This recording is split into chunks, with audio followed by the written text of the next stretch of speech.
You know that feeling when the one person you trusted most in the world betrays you in the worst possible way? Now imagine finding that out 3 years after you died because of that betrayal. My name is Captain Gabriel Morrison, and this is the story of how my best friend killed me, or at least tried to. For 8 years, Nathan Sinclair and I were inseparable on the battlefields of Afghanistan. We were more than brothers in arms, we were family. And on March 15, 2021, that family served me up on a silver platter to the Taliban insurgents. But death has a curious way of teaching patience, and 3 years later, I was ready to show Nathan that some ghosts really do come back to settle the score.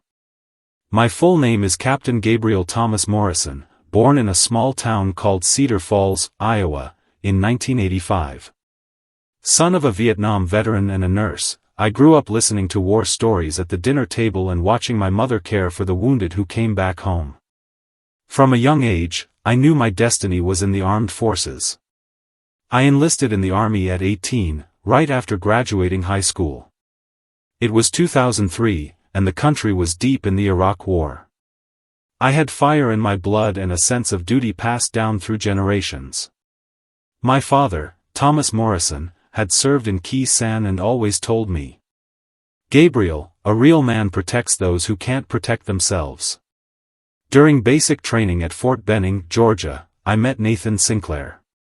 He was from Boston, Massachusetts, the son of an upper-middle-class family that never understood why he chose the Army over Harvard. Nathan was smart, charismatic, and had a way of talking that could convince anyone. "Gabriel," he said to me on the first day, "we're going places in this war. I can feel it." Our friendship was instant and deep.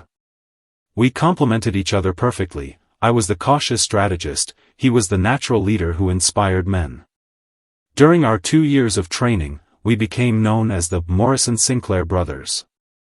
The sergeants used to say they'd never seen a duo that synchronized. In 2005, we got our first deployment to Afghanistan. I was 20, Nathan was 21. We were young, idealistic, and completely naive about what awaited us in those dry mountains of a distant land. Our first base was Camp Phoenix, just outside Kabul, where we served in a special reconnaissance unit. That's where I met my future wife, Ivana Chen, an Army nurse who had volunteered to serve in combat zones. Ivana was the daughter of Chinese immigrants who had settled in San Francisco, and she had an unshakable drive to help the war wounded. The first time I saw her at the field hospital, caring for a soldier with severe injuries, I knew I had found the woman I was meant to marry. "Nathan," I told my best friend that night, "I'm going to marry that nurse." Gabriel Morrison in love? "I've got to see this," he laughed, but there was something genuine in his eyes. "If you're serious, then she must be really special." Nathan became my confidant in everything. He helped me win Ivana over, planned my proposal, and when we got married in 2007 in a simple ceremony at the military base, he was my best man. In fact, it was Nathan who held the rings as the military chaplain declared us husband and wife. Over the following years, our unit was transferred several times to different regions of Afghanistan. Kandahar, Helmand, Kunar, places where every day could be your last. Nathan and I developed a blind trust in each other. He saved my life at least 3 times that I can remember, and I saved his just as many. In 2010, I was promoted to captain, and Nathan became a lieutenant. We kept working together, but something subtle began to shift. Nathan became more reserved, more interested in opportunities that came up during missions. He started asking strange questions about supply routes, patrol schedules, and storage locations. At the time, I thought it was just Nathan being Nathan, always strategic, always 3 steps ahead. He'd say things like, "Gabriel, we've got to prepare for life after the war. The Army's not going to carry us forever." And I agreed, but my idea of the future involved going back to Iowa with Ivana and maybe working as a veterans counselor. Nathan's idea of the future, as I found out far too late, was much more ambitious. In 2019, our unit was deployed to an especially dangerous region near the Pakistani border. It was Taliban territory, and our mission was to disrupt weapons and drug smuggling routes. It was during this mission that Nathan began showing suspicious knowledge about enemy movements. "How do you know they'll be there?" I asked after he correctly predicted the location of an enemy hideout. "Military instinct, brother," he replied with that smile I'd known for 15 years. "You know me, I've always had a nose for these things." But it wasn't instinct. As I would learn 3 years later, Nathan was already in contact with Taliban intermediaries, trading intel for gold and opium that he planned to smuggle back to the United States. My best friend, the best man at my wedding, the man I called brother, was selling information that put our lives at risk. Let me know in the comments where you're watching from. It's amazing to see how far this story reaches, and you have no idea what's still to come. His plan was simple and brutal: eliminate me as the one person who might suspect his actions, report my death as heroic, return to the US as a traumatized veteran, and use the smuggling money to build a new life. The twisted bonus?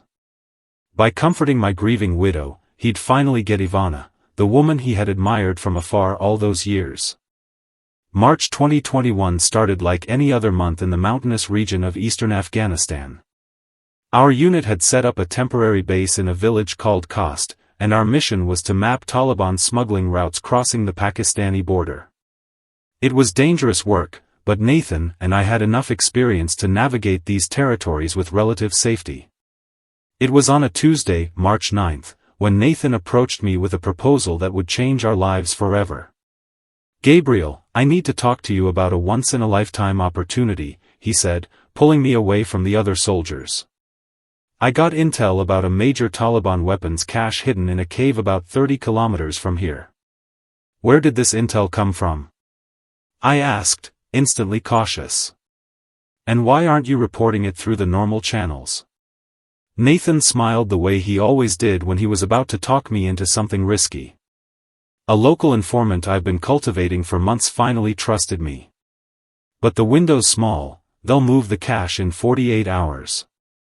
If we follow standard procedure, we'll miss our shot." "Nathan, you know we can't leave base without higher clearance." "Listen, Gabriel," he said, placing a hand on my shoulder, using that brotherly tone I'd known for 16 years. "If we secure this cache ourselves, it's a guaranteed promotion for both of us. You could finally land that major position you've been working toward, and I could make captain. Think about Ivana, you two could finally have that stable future you've always dreamed of." Mentioning Ivana was no accident. Nathan knew exactly which buttons to push. My wife was finishing her military service and we were planning our return to the States. A promotion meant better benefits, better retirement, a better life for both of us. "Besides," Nathan continued, "do you trust me or not? How many off-the-books missions have we pulled off together? Remember that time in Kandahar when—" All right, I cut him off. "But we do this smart. Full gear, constant comms with base, and we're back before sunset." "Of course, brother. Always cautious, always sharp. That's why we work so well together." On March 15, 2021, at 0600 hours, Nathan and I left the base in separate vehicles. The plan was simple: drive to the coordinates he'd received, scout the location, document what we found, and call for backup if needed. It was a clear Tuesday, and the mountains looked beautiful that morning. Along the way, we chatted over the radio about random things. Nathan told me about a letter he got from his sister in Boston, and I talked about the plans Ivana and I had for when we got back to the States. "Gabriel, can I ask you something personal?" Nathan said over the radio when we were about 15 kilometers out. "Sure, man. What's up? Have you ever thought about what would happen if something happened to me? I mean, if I didn't come back from one of these missions?" The question caught me off guard. "What kind of question is that?" "Nothing's going to happen to you while I'm around." "No, seriously. Would you look after my family? Watch over them?" "Nathan, you're freaking me out with this morbid talk." "Of course I would, but why are you bringing this up now?" It's just, sometimes I get these feelings, you know? If something ever happens to me, I want you to promise me you'll take care of the people I leave behind. I promise, brother. But you've got to make the same promise. Of course, Gabriel. If something happens to you, I'll look after Ivana like she's my own family. I promise. Now I know that conversation wasn't random. Nathan was planting the seeds of the story he'd later tell, crafting the emotional context he'd use to get close to my wife. Every word was calculated, every emotion staged. We arrived at the coordinates around 0800 hours. It was a mountainous, arid region, with several natural caves that could easily serve as hideouts. Nathan seemed particularly nervous, checking his GPS constantly and scanning the area like he was expecting someone. The cache should be in one of those caves up there. He pointed to a rocky formation about 500 meters above us. Let's leave the vehicles here and head up on foot. Negative, I replied. First we do a visual recon with binoculars. If there's really something up there, we call for backup. Nathan visibly tensed. Gabriel, you're being way too paranoid. It's just a quick check. Protocol is protocol, Nathan. We didn't get this far by being careless. That's when I started to notice strange details. Nathan was sweating way too much for the cool morning temperature. He kept glancing at his watch, like he was waiting for something specific. And there was something in his eyes, a tension he couldn't quite hide. All right, he finally said. But let's at least get closer to the base of the mountain. We can't really see anything from back here. I agreed, but kept my weapon ready. Something wasn't right, even if I couldn't yet put my finger on it. We had been walking for about 10 minutes when I heard the first shot. It was a sniper rifle, fired from an elevated position. The bullet passed inches from my head. Ambush! I shouted, diving behind a large rock for cover. Nathan dove behind another rock about 20 meters away. Gabriel! There's a lot of them. At least 6 shooters. The gunfire was coming from multiple directions. It was clearly a planned ambush. But something didn't add up. How did the Taliban know exactly where we'd be? How had they positioned themselves so perfectly? Nathan! I shouted over the gunfire. We've got to get back to the vehicles. We can't. They've blocked our escape route. That's when I started to notice the signs that would damn him. Nathan wasn't really firing back, he was just making noise, pretending to return fire. And during the brief lulls, I saw him talking on his radio, but not to our base. He was speaking on a different frequency, in a language I couldn't recognize. Gabriel! Nathan shouted. I'm gonna try flanking to the right. Cover me. Negative. Hold your position. But he was already moving, running in a direction that would either expose him, or take him far away from the kill zone he helped set up. The gunfire kept up for another 15 minutes. I was nearly out of ammo when Nathan reappeared, running toward me with a look of panic on his face. Gabriel! More of them are coming. We've got to get out of here now. Where's your comms gear? Did you contact base? Lost it while running. Gabriel, we need to move. That's when it all became clear. Nathan hadn't lost his gear, he'd ditched it on purpose to avoid leaving any record of his communications with the insurgents. This ambush wasn't a coincidence, it was a planned execution. But by then, it was too late for that revelation to save me. A precise shot hit me in the chest as I was trying to run to a safer position. The impact felt like a hammer, and the world began to spin. I collapsed near the edge of a cliff, my consciousness fading. The last thing I remember was Nathan running toward me, with an expression I now recognize as relief disguised as desperation. Gabriel! Gabriel, man, hang in there. But when he reached me, instead of trying to help, he shoved me hard toward the cliff's edge. The fall was long and brutal, and I lost consciousness before I hit the bottom. Nathan reported my death as a heroic attempt to save Afghan civilians from an unexpected Taliban ambush. He claimed he tried to save me, but that I insisted he go for reinforcements. My body, he said, was never recovered due to the dangerous terrain and constant enemy fire. His story was perfect. Coherent, emotionally convincing, and told by a respected veteran who appeared deeply traumatized by the loss of his best friend. The truth is, I didn't die. Despite the severe injuries, the 15-meter fall, and the blood loss, I survived. An Afghan family, Rashid, his wife Zara, and their 3 children, found me unconscious at the base of the cliff 3 days after the ambush. Rashid was a retired interpreter who had worked with American forces during the early years of the war. He recognized my uniform and decided to hide me, knowing that turning me over to the local Taliban would mean certain death. For 2 months, I remained in a coma, induced by my injuries.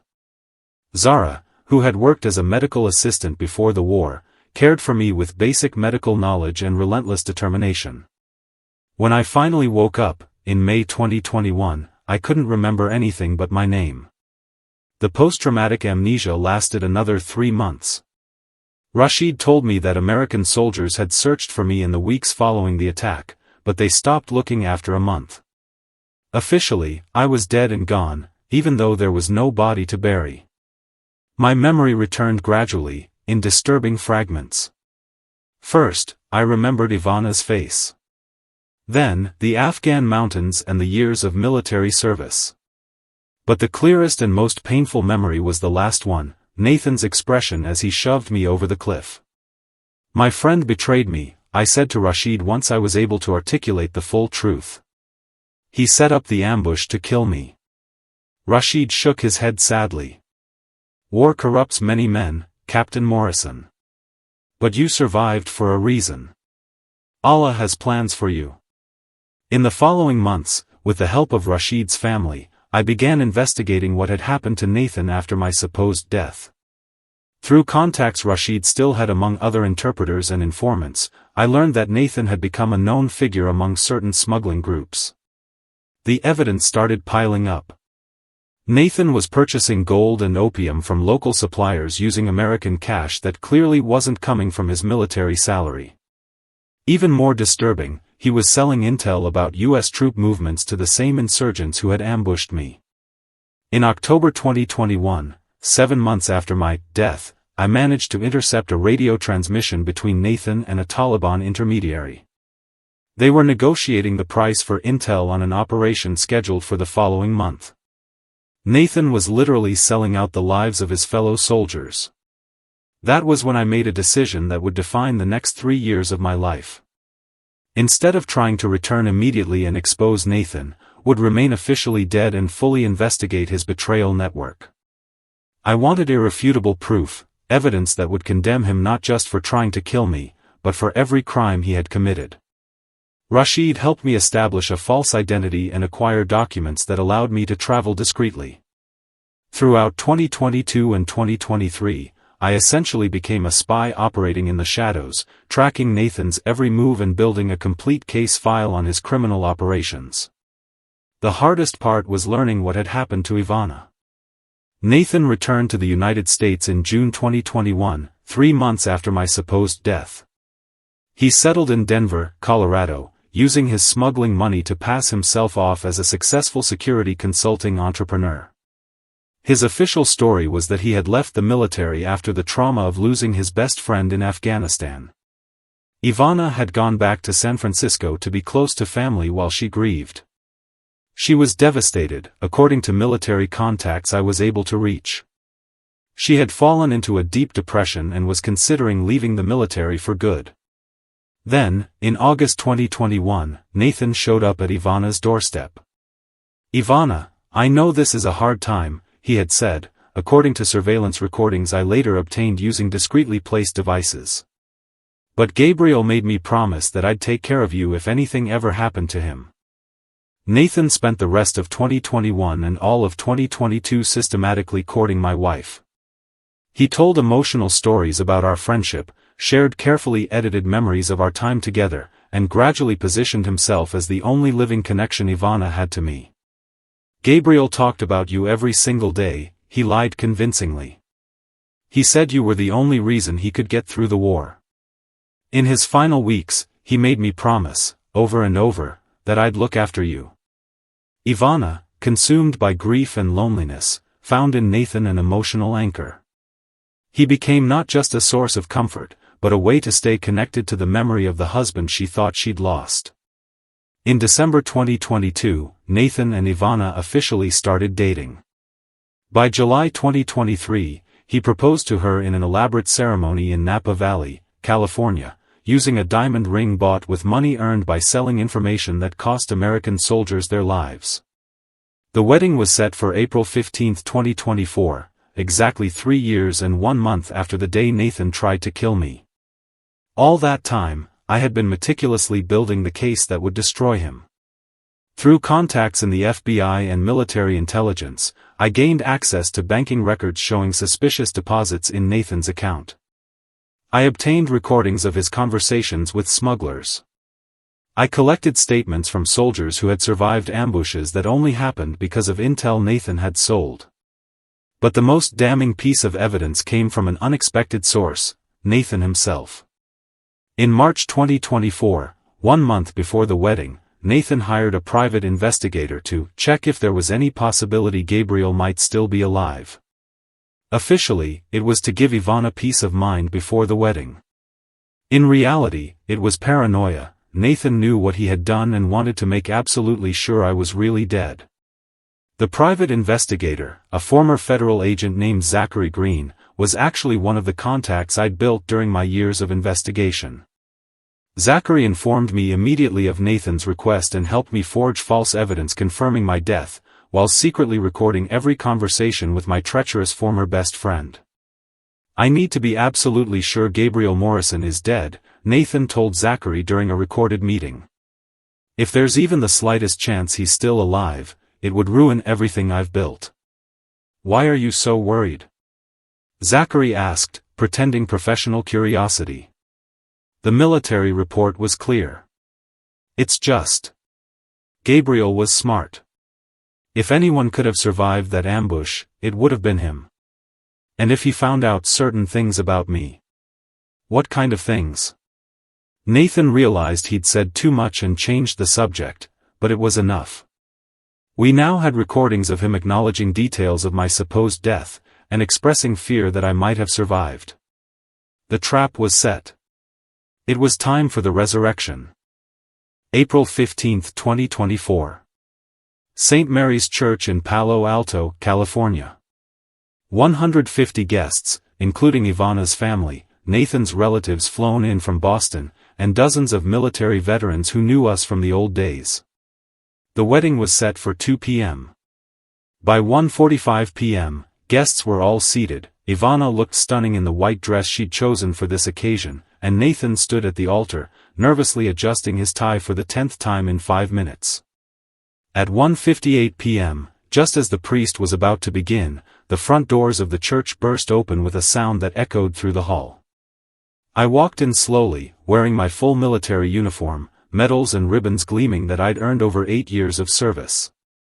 I'd lost 15 kilos during 3 years of clandestine investigation, carried visible scars on my face, and my eyes held an expression Nathan recognized instantly, the cold resolve of a soldier on a mission. The silence was absolute and deafening. Several people literally fainted, including Nathan's mother and 2 veterans who'd served with us. Ivana screamed, then collapsed to her knees, clutching her chest as if she'd been shot. Nathan went pale, first white, then green, then a grayish hue I'd never seen on a living person. His legs shook so badly he had to lean on the altar to stay upright. "Hello, Nathan," I said calmly, my voice carrying through the stunned hush of the church. "I've missed my best friend these past 3 years. I've been recovering from the ambush you set up against me in Afghanistan."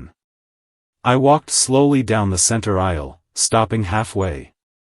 "Ivana, my love," I said, looking down at my ex-wife still kneeling, "I'm sorry for all the pain you endured.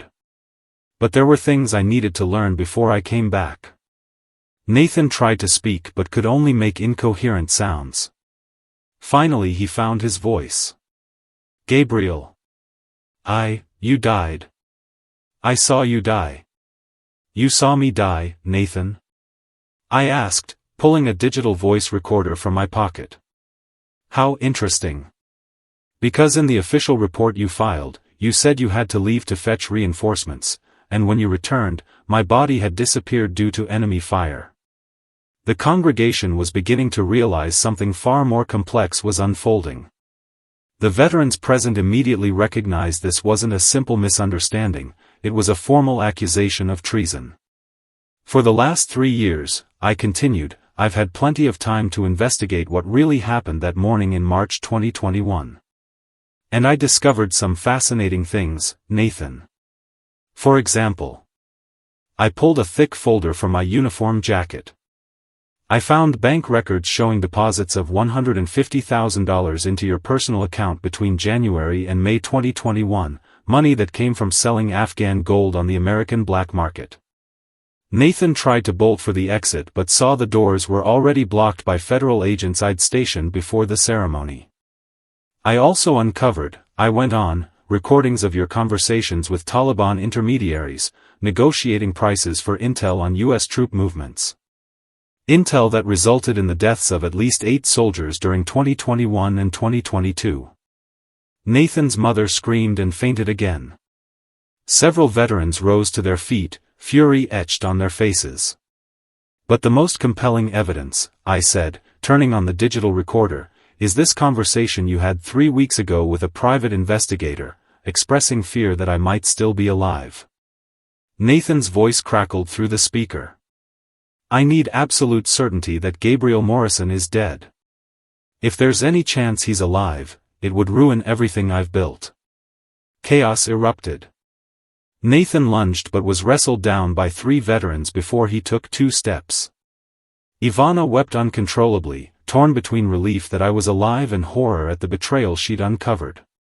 Federal agents entered and formally arrested Nathan for treason, attempted murder of a service member, international smuggling, and conspiracy with enemy forces. Gabriel, Nathan shouted as he was handcuffed, you don't understand. I did it for us. The money was to secure our future. Our future, Nathan? I replied. Or your opportunity to steal my life, my wife, and my identity after murdering me? As Nathan was led away, I approached Ivana, still kneeling at the altar. Ivana, I said gently, none of this was your fault. You were as much a victim of his betrayal as I was. She looked up at me, her eyes a mix of love, pain, and confusion that broke my heart. Gabriel, how can you forgive me? I married the man who tried to kill you. Because you didn't know, my love. And even if you had, these 3 years have changed us both. We're not the same people we were in 2021. We embraced there at the altar, in front of 150 witnesses to one of the most elaborate acts of vengeance in U.S. military history. But it wasn't a romantic reconciliation, it was the embrace of 2 souls who deeply respected each other, yet understood some wounds can never fully heal. Nathan was sentenced to life in prison without parole. The ensuing federal investigation uncovered a smuggling ring involving 12 other soldiers, one of the largest purges of military corruption of the decade. Ivana and I remained friends bound by a profound history, each of us moving on with our lives. She returned to medicine, specializing in psychological trauma for veterans. I retired from the army and founded a nonprofit dedicated to helping soldiers betrayed by their own. My revenge was perfect, not because it destroyed Nathan, but because it revealed the truth and protected future victims. Sometimes coming back from the dead isn't about haunting the living, it's about ensuring justice, even if it takes 3 years to deliver. And Nathan? He learned that a true soldier always keeps his promises. Including the promise that traitors will face the consequences of their actions, no matter how long it takes or how elaborate the plan needed to expose the truth. Some ghosts really do come back. Especially when they were never truly dead.